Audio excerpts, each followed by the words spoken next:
সাদা মাঠে রান্না বান্না করেছি আজকে, পটল ভেজেছি আর সর্ষে ইলিশ করেছি ডাল। হাই, কি অবস্থা সবার? শুভ দুপুর। সর্ষে ইলিশটা আজকে প্রথম ট্রাই করেছি, আর এটা তো অনেক সহজ, সবাই জানে। আর আমি আমার মতো করেই করেছি। প্রথমে পেঁয়াজ, কাঁচা ঝাল আর সর্ষে ব্লেন্ড করে নিয়েছি।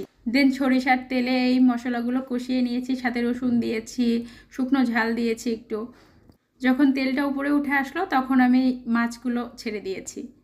আমি মাছগুলো একদমই কষাবো না, কোনো রকমে একটু মশলার ভিতরে ঢুকিয়ে দিব, দেন পানি দিয়ে দিব এতে, কারণ কষাতে গেলে ভেঙে যাবে।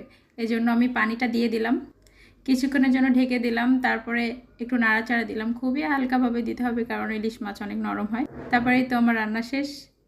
তো প্রথমবার সর্ষে ইলিশ ট্রাই করেছি, কেমন হয়েছে জানার জন্য জামাইকে খেতে দিলাম। জামাই তো পাগল হয়ে গেল, বলে এত সুন্দর রান্না করেছো, মাশাআল্লাহ। তো আমার রান্নার গুণগান আমার জামাইয়ের কাছ থেকে শুনলে আমার আর পৃথিবীর কিছুই লাগে না, কারণ আমার জামাই সহজে রান্নার গুণগান করে না। সে ভালো না হইলে জীবনেও বলবে না, মন ভালো করার জন্য বা খুশি করার জন্য যে ভালো হয়েছে হ্যান ত্যান, এরকম সে কখনোই বলে না।